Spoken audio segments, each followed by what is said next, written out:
Hello, listeners out there. I am Starr Mallory Woods, and I have got a topic for you today. I am sitting here with the Vice President of Radford University, Chase. We are actually pretty much the relationship experts of Radford University. So we're going to be talking about relationships, and we're going to be talking about relationships with guys and girls. And just how like a relationship should be based upon. So Chase, how are you doing today? I'm good. How about you, Starr? I'm good. Thanks for joining me on this little experiment. So let's get to it. Let's just hop in for the first question. I also just want to point out I'm the vice president of the student body, not the entire university. Right. Student body, but basically the same thing. But all right, so let's get started. So the first question that we are going to be discussing is, can you tell me about any lessons you've learned from your relationships? Well, that's an interesting question. Some of the lessons that I've learned is I'm a really happy and outgoing person. One of the biggest lessons I've learned is not everybody's like that every day. Right. Some people have good days and bad days. I was in a relationship in high school, and the girl was she seemed like she was in a bad mood, and I just kept asking, what's wrong, thought it was me or whatever, and then she just got tired of that, I guess, and broke it off, which is okay, don't get me wrong, because we started talking later on in the future, but yeah, I think that's one of the biggest lessons that I've learned is just you have to be. Some people have good days and bad days. Right. Communication is another very important lesson. Yeah. We're going to be talking about communication a little bit later. Do you have any wisdom to pass on about love? Wisdom. They say wisdom, you have wisdom when your hair is gray. And I don't see any gray hair on you. But do you have any? Not really. I haven't been in any relationships, but I guess some wisdom that I would think would be good is just to be loyal to your partner through thick and thin. Be there and support them. And I think that would be a key to a successful relationship. Absolutely. All right, so let's move on to our next question. All right, so this is a question that I am actually pretty curious about. Is why do guys jump from girl to girl? Like, why do they have to end a relationship and then just hop to the next? Like, what's up with that? Well, I think it's part of it is they're scared to be lonely. Mm-hmm. They're scared to be by themselves, and also I think it's just a social aspect. Right.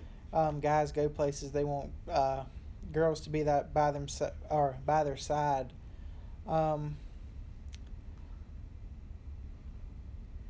I don't know. Yeah. I totally get it.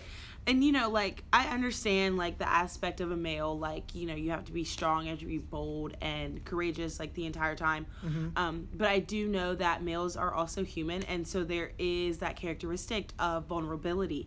Not a lot of guys like to show it, and so that's probably why maybe, just speaking from a woman's experience, just, looking into why guys may possibly do that, would probably be, they don't want to hurt. Yeah. And so the best way to get over that hurt is probably just to, just start a new relationship. Yeah, so I would agree. That's something that, I see. But then, all of us have insecurities, and I don't know, maybe getting in another relationship right after the other is covering up an insecurity. Mm-hmm. And I think a lot of it, too, is to make the ex-girlfriend jealous. Oh, Lord. And oh, Lord, child. Yeah. Just from what I've noticed from all of my guy friends that do hop from girl to girl in relationships, it's that they're scared to be lonely. They want somebody by their side to go places, to go to family events. Absolutely. Things like that. Yeah, I get what you're saying when you're talking about a social aspect.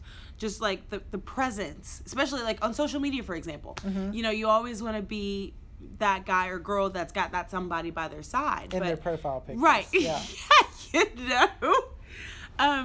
But, for me, I've been single for a while. and I've just really started to just fall in love with who Starr is. And so, you know, I think that's important, that I wish, like, even guys deserve to fall in love with who they are before they equally get into another relationship. Yeah, you have to be able to love yourself before you're able to love somebody else. And you have to learn how to be happy by yourself. Absolutely. When without somebody else. I know for me, I'm just happy to be here, go along with the flow. Exactly. And if down the road a relationship happens, and that's okay, it'll be fun, I'm sure. Yeah. But for right now, I'm just enjoying life and making myself happy. Okay, great. Well, let's go ahead and move on to our next question. So this one is really interesting. Should you date your best friend? Now, so I dated this guy in high school. Before we dated, we were actually best friends, which is, I do think, set a really sturdy foundation for us to build upon when we started having romantic feelings for one another. I trusted him. I got out, you know, a lot of trust issues out of the way during our friendship. And so when we were starting a relationship, we could just really focus on, like, falling in love with each other and just really kind of going with the flow and just trying to change that image in our mind of best friend to boyfriend or best friend to girlfriend. I do think it's always great to date your best friend, but I do know that there are some consequences. For example, like, we broke up, and so now we don't talk, but he was one of my, you know, my best friends.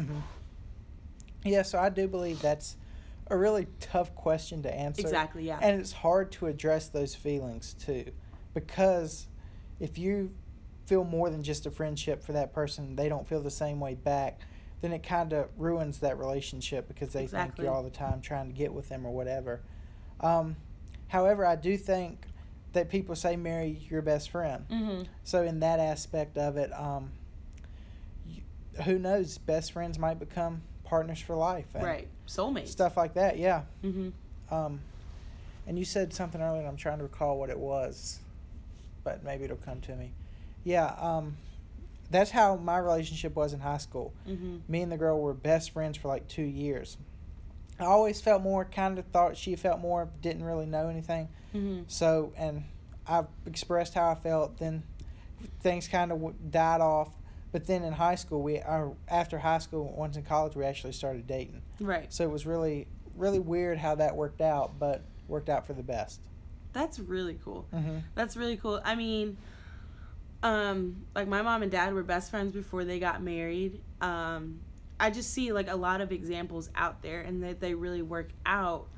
But speaking of the term best friend, I mean, not everybody is your best friend. So the topic that you said earlier, if you don't mind me jumping in, was the dating your best friend and then you break off and have absolutely no interactions.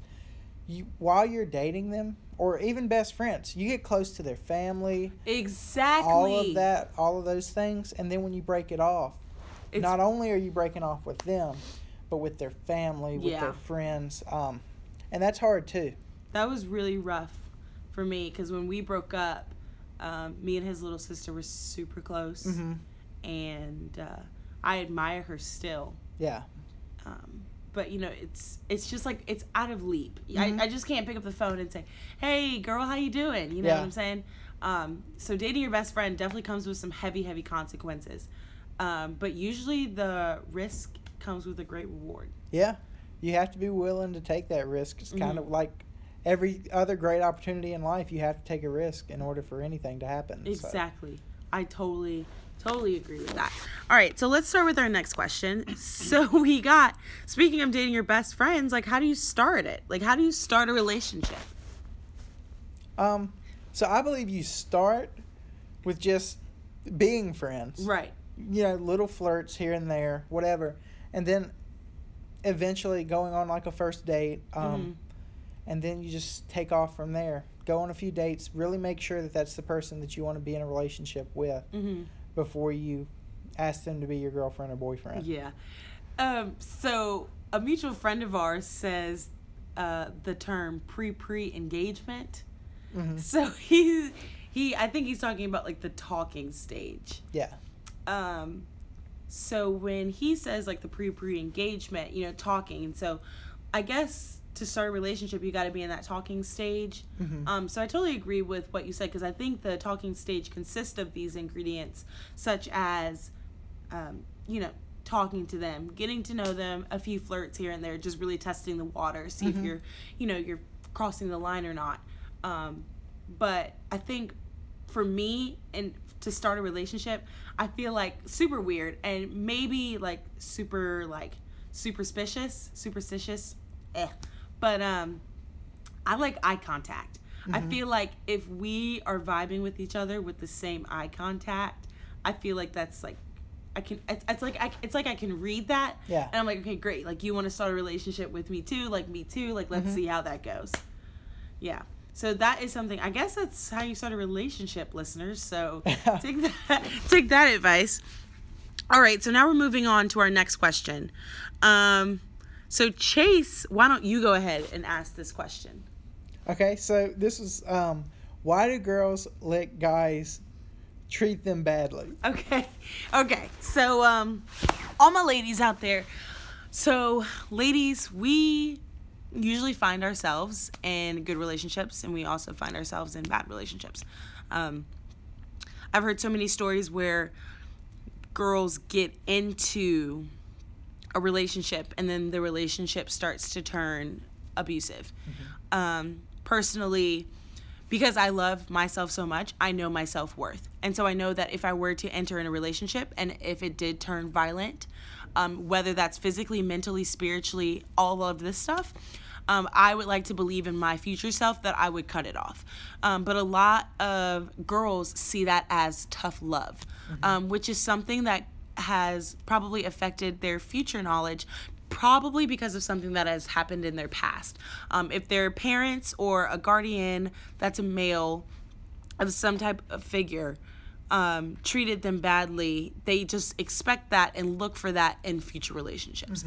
One of my goals in life, to be honest with you, is to really teach girls their self-worth, because no one deserves to get into a relationship and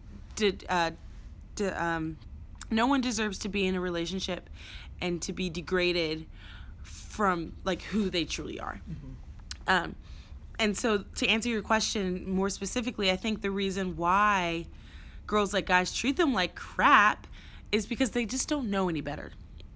And once that woman figure comes in, or another male figure to like save them and teach them what true love is, I feel like they would never ever go back to a relationship like that. Yeah, okay. Well, you know how in groups, girls and guys talk, and I've just overheard some girls say, when they're talking about guys that they would possibly want to date, right, they're just like, oh, he's way too nice, or he's way too whatever, and I've just never understood that. Like, they want nice guys, but then they always go to the guys that don't treat them well. Right. And that are both abusive verbally and physically, just are rude to them. Right. Honestly, I think that might, like I said, I think that really stems back to their insecurities. Or they may feel like that they are not worth as well. They're not worth as much as that guy can potentially treat them. You, for example, are just a strong, humble, super nice guy, and a guy or girl that may like be attracted to you, that may be like a magnet. Like, you guys just may not just clash. You guys just may clash just because that girl may feel like that she's not worthy enough of your time. But a lot of that bondage and heartbreak can definitely be broken with the right type of love. Love is a great thing, but it's also a super dangerous thing, because if it's displayed in the wrong way, the intentions of what love should look like will definitely be changed. Yeah, that's probably also why there's probably like lots of hate in society, because the way people quote unquote show love is not necessarily what love is, but that's how they were brought up. Yeah. That's just always been a question of mine. Even in high school, right? Several of my friends were just the nicest guys. They never could get girlfriends because the girls always just turn their head to them, and I'm like, don't really understand it, but okay. You know, it also could be the physical look. Like, oh, I don't want to be with this guy because he's too nice and everybody knows him as the nice guy. I'd rather be with this bad boy that everybody knows, so everybody thinks that I'm like a badass, you know. And so a lot of physical appearance, but I don't think you should really care about what others think. But I do know saying that and doing it is completely different. It's definitely a roadmap to getting there, because you have to change your mindset. And once again, like, you have to love who you are. Like, I know who I am, and so if somebody tells me something that I'm not, of course, like, it may hurt me a little bit, but I deep down know who I am. Like, sticks and stones will break my bones, but words will never hurt me. And that does take a while to get to. Yeah, definitely. So, that's probably why I think some girls out there just let any guy treat them any kind of way. But I really do hope that changes. Yeah, I do too. Okay. So, Chase, you also wanted to ask this question, so go ahead. So, should relationships, in your opinion, Starr, be 50-50? I do feel like relationships should be 50-50. Not saying that when I do something in the relationship that I expect something back, because that's not necessarily 50-50. When you think of a relationship being 50-50, you've already understood that love is the concrete of your relationship. So everything that I do it because I love you. Yeah.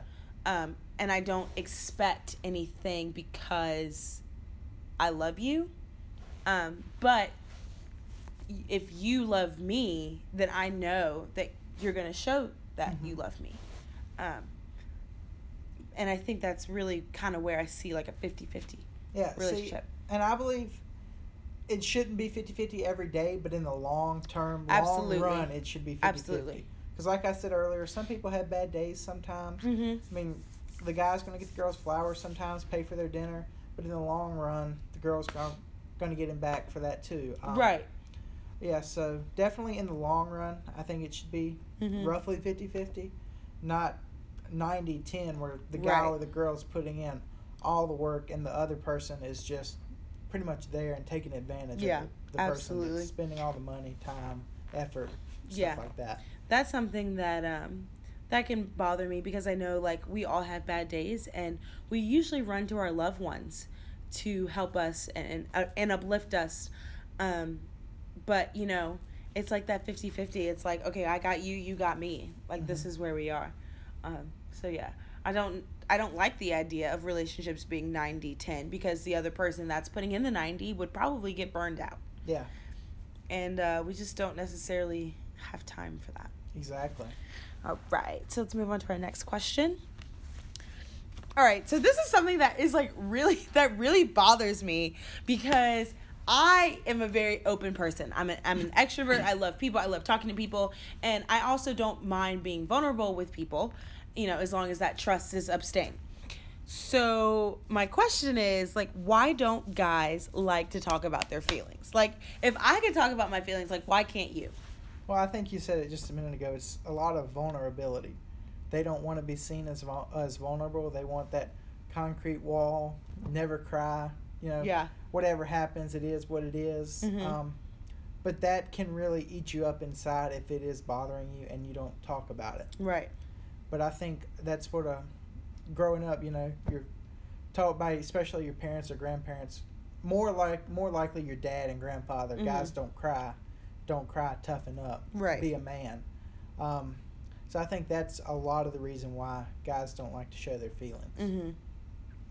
Yeah, I totally get that. And just thinking about it, like some of my past relationships, it took a while for the guys to express how they felt. But once they felt like secure with that one person, they were able to open up. My thing is going back to how to start a relationship and like the talking stage. How long are we going to be talking before I find out that you like me? Because you won't tell me. So that's where I start to get confused, because I don't want to be in the talking stage for the rest of my life, because then they're like, oh, you're just talking. And I'm like, no, I like him. Does he like me? And then we're sending out wing people like, hey, can you go find out if this person likes me? You know how we do. Yeah. So what do you think about that? So, I'm sorry, can you sum that question up? Yeah. Honestly, it really wasn't a question. I don't know. I was just talking. Yeah. So, how do you get out of the talking stage, because you have to express that you have feelings for that person? Yeah. So eventually, somebody's going to have to make the move. Yeah. And be like, look, I have feelings for you. I'm just wondering if it's mutual. If it is, I would like to move on to the next step. Exactly. In our relationship, you can't talk forever. Mm-hmm. Because then a lot of times one of the parties is going to get friend zoned. Right. And then that's a whole nother other issue, man.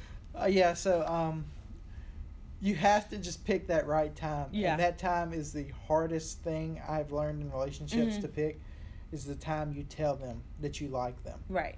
Because if you wait too long, you're in the friend zone. If you do it too early, they get freaked out. Yeah. 100%. 100%. So this leads me to my next question. So, you're in the relationship, and so now we're going to fast forward to, if you break up. Okay. When you break up, can you remain friends? Or do you just have to say, all right, we tried, gotta go? Yeah, in my opinion, I don't think so. Mm-hmm. Because one of the person, whoever gets broke up with, is always going to have feelings, probably. And if you keep being friends, it just dragging them along. Yeah, it drags you along, and it just messes you up on the inside. To see your ex-lover going out on dates or whatever. Right. I think that really, it's a really big deal. I really haven't heard any successful stories about people,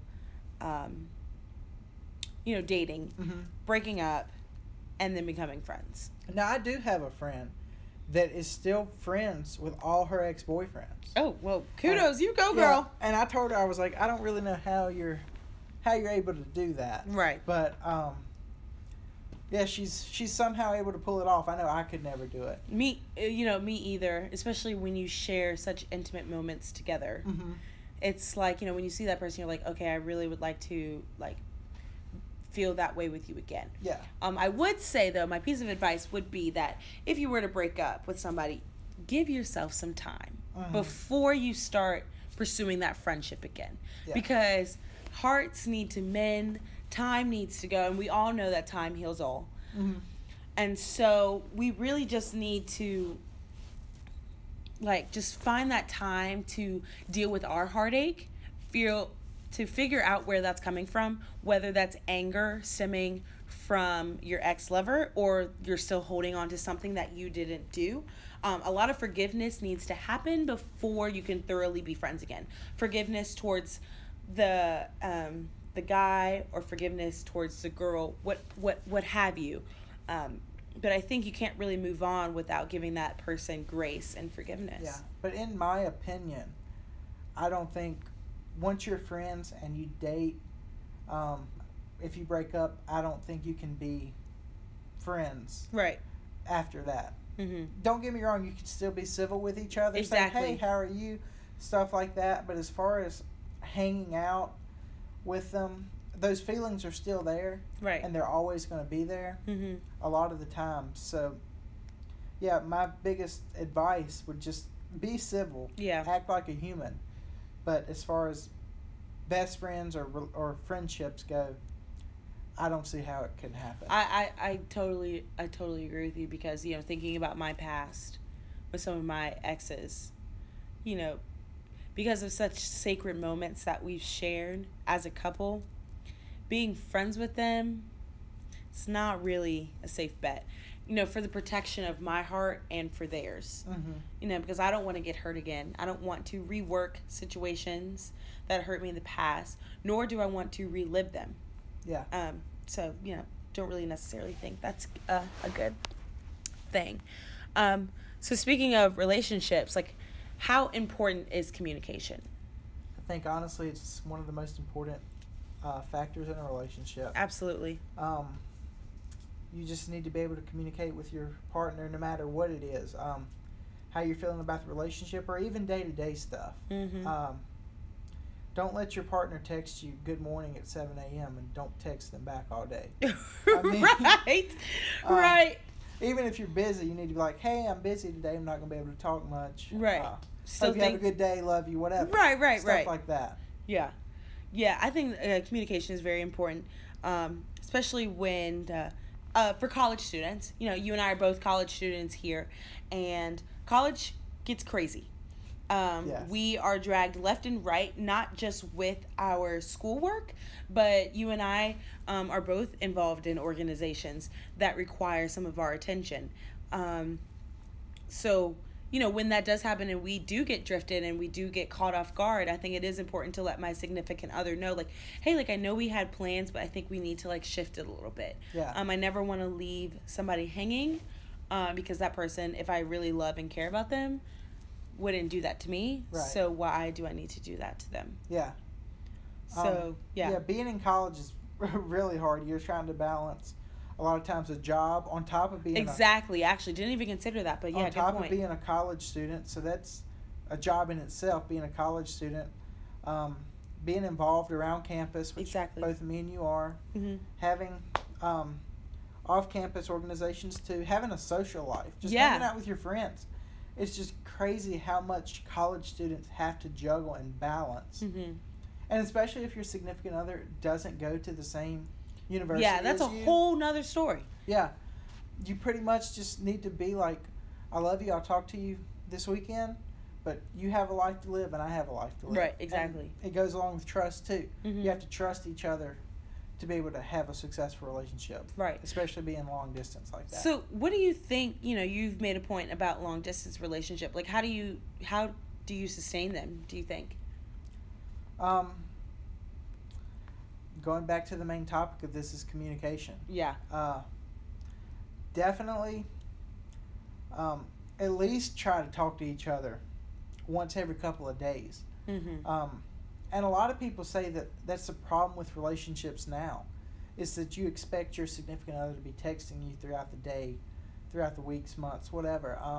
You know, back in the day, you talk to them on Friday night and you tell them, I'll see you next Friday night. That's what my mom would say, yeah. And that's pretty much how it worked. And I think that's why, and this is going kind of off topic, the divorce rate Mm-hmm. now is so much higher than it was back then. Yeah. Because you want to be a part of each other's life so much, it gets to a point where you can't. You can't take it anymore. Yeah. You know, there's a saying that I really do admire and that I really truly believe in is distance draws the heart fonder. Mm-hmm. I know being away from your significant other, your heart is like, wow, I'm missing this person. I love this person. When I'm with this person, I'm going to show this person how much I love them. Yeah. So that's something that I really do stand by, that I really do love. So here's another question. You and I are both like 21. You know, we're out here, we're living. But when do you think for you is the right time to get married? Now, a lot of people are getting married at a lot of different ages. But for you, Chase, when do you feel like you'll be ready to get married? Wow, so this is kind of a hard question. Not really sure how to answer it. Right. I think when the time comes, Mm-hmm. will be the right time. Exactly. Obviously, I'm not going to get married or do anything crazy before I finish college or whatever I do next. I want to have a secure source of income before I do anything, have a family, or even get married for that matter. Right. I mean, I would hope to be married by 30, 35. Mm-hmm. But yeah. For me, I'm still in my early 20s, and this is supposed to be kind of like the explore stage Mm-hmm. for the young 21, for the young 20s, what I was trying to say. And what I mean by that is, you know, I'm a senior, so I'm about to graduate. I am also about to start a real job, but I'm also about to move out of my parents' house. And I'm also about to do this, that, and the other. All things that can personally build who I am. And I feel like it's really important to find out and to love and to enjoy all the things that you can while you're single. Mm-hmm. Because when you get married, it's a whole different turn of events. Now, I'm not saying you go out there and sleep with everybody, because that's not my plan. If I meet somebody, okay, cool, like, let's talk, like, get to know each other. But I want to set Starr up for success first. Yeah, and even once you're married or even engaged or in a very serious relationship, you have to put that person's feelings and their life, you have to plan for that too. Exactly. So you can't just up and take a job in Vietnam when your significant other is doing really good at a marketing firm in New York. Right. You have to consider all that. And so that could not be only your life but their life too. Yeah, and that could be something that's holding you back. Like this in Vietnam, like for your example, that could be your dream job. Mm-hmm. But now you have to be like, I don't know. Yeah. Because I'm married, you know what I'm saying? Mm-hmm. And so, I don't know. A lot of people are getting married at such a young age that it makes me very skeptical for them. I'm not saying that I don't believe in young love, because I definitely do. I felt it before, so I understand what it feels like. But I don't want them to miss out on what life that they're owed. Yeah. They're owed such an adventurous life, and I get it. But I can also be adventurous with my spouse when I grow up. Yeah, if you love somebody, it can wait. Right. If you're that in love, marriage can wait a few years. Right. But then some people are like, why wait? Yeah. If we're in love now, why wait? Now, I'm not crapping on the people that get married now.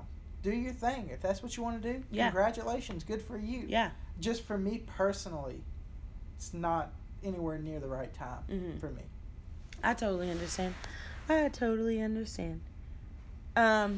Well, that's pretty much all the time that we had. Thank you so much, Chase. Yeah, thank you for interviewing with me. For those who are listening to this recording, I really hope you learned something. Of course, society changes every single day. I want you guys to go out there, just change social norms. If that guy or girl is out there and you like him, take that risk, because that risk may bring such a big reward. Thank you guys so much again for listening to this podcast, I suppose. And we'll talk to you next time. Have a great day.